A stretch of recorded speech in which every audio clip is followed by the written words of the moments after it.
Hello दोस्तों, मैं हूं आपके साथ साक्षी। स्वागत करती हूं आपका हमारे चैनल पर। कुछ समय पहले ही गोविंदा और सुनीता आहूजा तलाक की खबरों से सुर्खियों में आ गए थे। रिपोर्ट्स थी कि सुनीता ने कोर्ट में तलाक की अर्जी भी दे दी है। इसी बीच जब खबरें आई कि सुनीता और गोविंदा अलग अलग घरों में रह रहे हैं, तो खबरों ने और तूल पकड़ना शुरू कर दिया। हालांकि अब सुनीता ने तलाक पर बयान देते हुए इन खबरों को खारिज कर दिया है। साथ ही एक इंटरव्यू के दौरान उन्होंने कहा कि तलाक पर कि मुझे कोई फर्क नहीं पड़ता है, चाहे जो भी न्यूज आ जाए। मैंने पहले ही बोला है, जब तक हमारे मुंह से नहीं सुनोगे विश्वास मत करना। कोई भी न्यूज पर रिएक्ट मत करना आप, जब तक हम ना मुंह खोलें।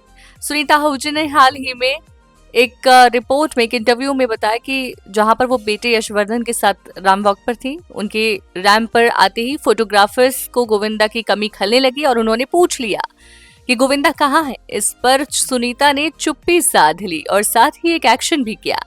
कुछ देर बाद जब शो खत्म हुआ, तब सुनीता से पूछा गया कि गोविंदा कहाँ है। ये सुनते ही सुनीता इंटरव्यू अधूरा छोड़कर वहां से निकल गई।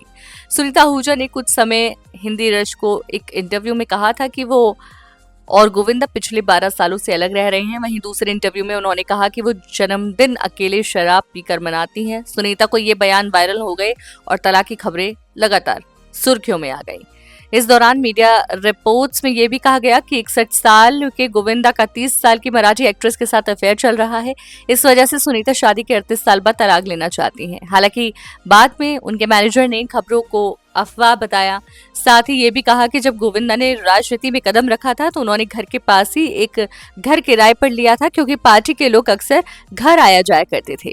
इसी के साथ एक और वीडियो भी सामने आया था, जहां सुनीता आहूजा से पूछा गया था कि क्या सच में ये खबरें सही है जो आपकी तलाक की खबरें चल रही हैं।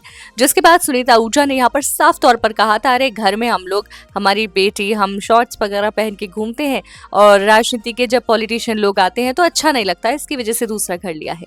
तो यहाँ पर ये चीजें उन्होंने खारिज कर दी डिवोर्स को लेकर। हालांकि आप इनके रिश्ते को लेकर क्या कहना चाहेंगे, हमें कमेंट सेक्शन में जरूर बताइएगा। और हाँ, चैनल को सब्सक्राइब करना ना भूलिएगा।